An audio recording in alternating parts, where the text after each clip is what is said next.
Welcome. So today we are learning BGC 132 cultural diversity, जिसकी हम block 2 की unit 4 पढ़ेंगे। हमने ब्लॉक 1 कंप्लीट कर लिया और ब्लॉक 2 की भी 3 यूनिट्स कंप्लीट कर लिया। आपने नहीं देखी तो आप चैनल पर विजिट करके देख लो, और अगर आप प्लेलिस्ट में जाओगे तो आपको सारी मिल जाएंगी। तो आज हम यूनिट 4 पढ़ेंगे, mother tongue by Padma Sachdev, passage to America by K Ayyappa Panicker. तो ये स्ट्रक्चर है पूरा, इसमें हमें क्या क्या मिलेगा। ये ऑब्जेक्टिव है।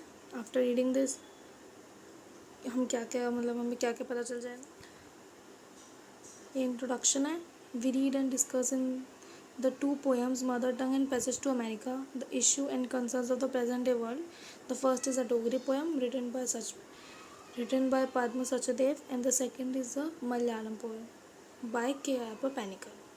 तो इसमें हमें दो पोएम्स मिलेंगी। जो फर्स्ट मदर टंग है, जिसका नाम जो कि पद्मा सचदेव ने लिखी है, and second poem passage to America, जो कि के अयप्पा पेनिकर ने लिखी है।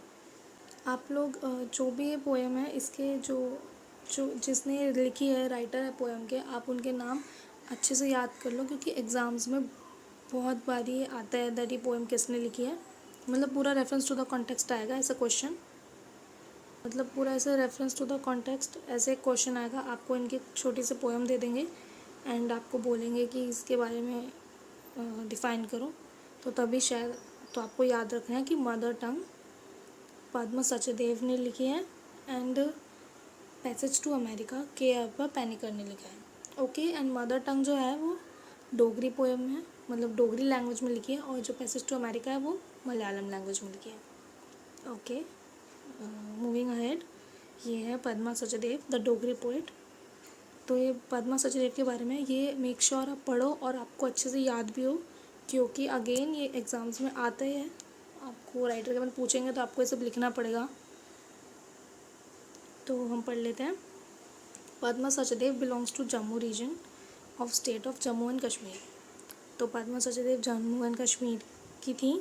She was born in 1940। वो 1940 में बॉर्न हुई थी and starting writing from an early age. उन्होंने अर्ली एज में, मतलब बहुत कम उम्र में लिखना स्टार्ट कर दिया था। She learn her lessons in literally expression at a time when India was evolving as a society with this was something new to young Padma, who was surrounded by a tradition born generation of a man and women.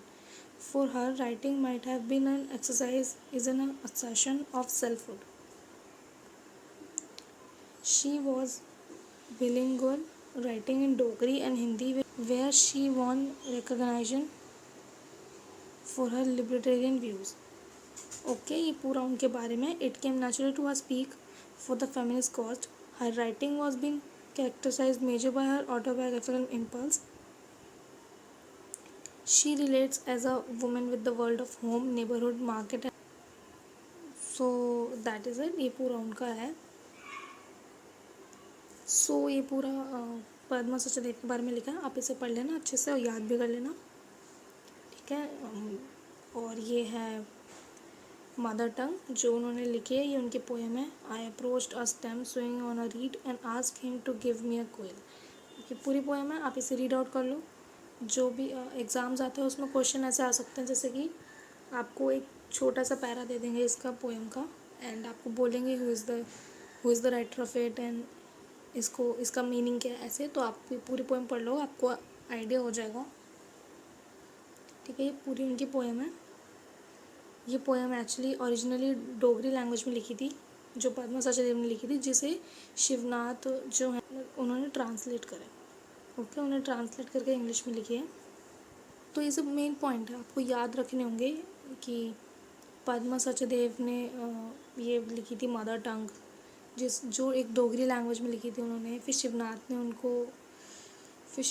ने उसको उन्हें उस language को translate करा English में, ठीक है. और ये पूरी आप एक बार पढ़ लोगे आपको समझ में आ जाएगी. इस पूरी पोएम में एक्चुअली वो कॉम्प्लेक्स इशू दिखा रही है. इस पूरी पोएम में एक्चुअली कॉम्प्लेक्स इशू दिखा रही है अपनी मदर टंग को लेके. जैसे कोई गुजराती है तो वो गुजराती बात करेगा, कोई पंजाबी है तो पंजाबी बात करेगा.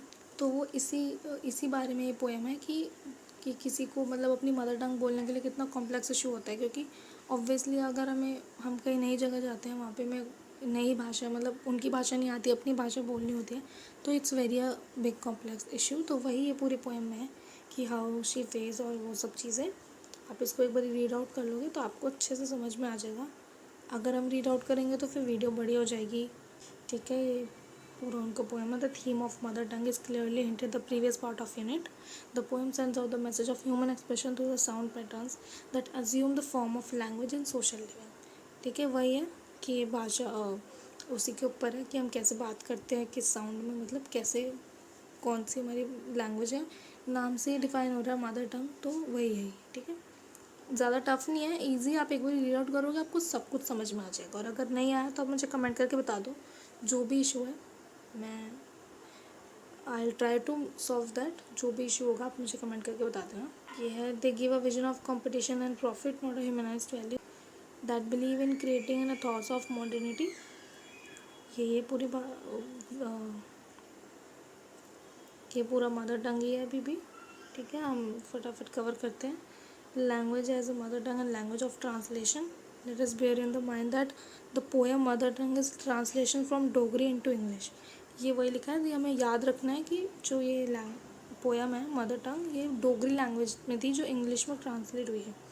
When the original writer piece is rendered in other linguistic medium, it affects the original language and does something creative to the language, to the other language. Also, you must realize that language enjoys nearness with its speaker and change shape and form in his or her hands. Okay, ये पूरा उसे। अब हम यहाँ पे आ गए के Ayyappa Paniker the Malayalam poet. ये सेकंड पोएम पे आ गए हम, द के अयप्पा पैनिकर पोइट। उनके बारे में पूरा ही है, इसे भी याद कर लेना। आप एक बार रीड आउट करना अच्छे से, एक बारी दो बारी, या आप एक बारी और वीडियो को देख लेना तो आपको और अच्छे से समझ में आ जाएगा पूरा चैप्टर, ठीक है। यह है K Ayyappa Paniker, poet and critic. K Ayyappa Paniker एक पोएट एंड क्रिटिक थे। Was born in 1930 in Kerala, जो केरला में 1930 में बॉर्न हुए थे। And received his education up to PhD in English, जिन्होंने PhD इंग्लिश में PhD की थी, ठीक है। Later he started teaching and assume a key role in creative and academic field. फिर बाद में वो पढ़ाना स्टार्ट कर दिया उन्होंने। ये become a part of great influence and inspired a whole generation of poets and all, ठीक है। ये उनके बारे में पूरा पढ़ लो अच्छे से। तो ये पूरा के अयप्पा पैनिकर के बारे में लिखा है, ठीक है। K Ayyappa Paniker poem passage to America given here for study is in fact section 7 of long poem passage to America. मतलब यहाँ पे जो उनकी जो पोएम है पैसेज टू अमेरिका वो बहुत लॉन्ग है, इसलिए उसका एक सेक्शन 7 में छोटा सा सेक्शन दिया हुआ है यहाँ पे पढ़ने के लिए। The full text is published in many mountains moving volume 1 number 3। तो एक बुक है मैनी माउंटेन्स मूविंग, उसमें इनका पूरा पैसेज है ये। तो ये उनकी पूरी पोएम है पैसेज टू अमेरिका। यहाँ पे एक बार रीड आउट कर लेना, okay. Reading the passage of America, ये बेसिकली ये पूरी पोएम उस पर है कि जो के अयप्पा पैनिकर जब अमेरिका गए थे तो उन्हें कैसे वहाँ पे डिफरेंट कल्चर के लोग मिले और कितना, मतलब उन्हें, वो एक इंडियन है, ये 2 कल्चर के मिक्सिंग का एक पूरी पोएम है। जब वो एक इंडियन कल्चर के अमेरिकन कल्चर से मिले तो क्या क्या हुआ, ये पूरा उसका ही बारे में उन्होंने लिखा है, पैसेज ऑफ अमेरिका, ठीक है। ये पूरा उनकी पोएम है, आप पढ़ोगे आपको समझ में आ जाएगी। ये पूरा उसी बारे में है कि जब भी वो अमेरिका में गए थे तो उन्हें वहाँ पे नए नए लोग मिले और उन्हें कितनी मुश्किल हुई बात करने में और सब चीज़ों में। वहाँ का कल्चर पूरा अलग है और इंडिया का अलग है, तो उसी बारे में पूरी पोएम है, मिक्सिंग ऑफ 2 कल्चर्स ऐसे। और ये ओरिजिनली मलयालम भाषा में लिखी है जो कि ट्रांसलेट हुई है इंग्लिश में।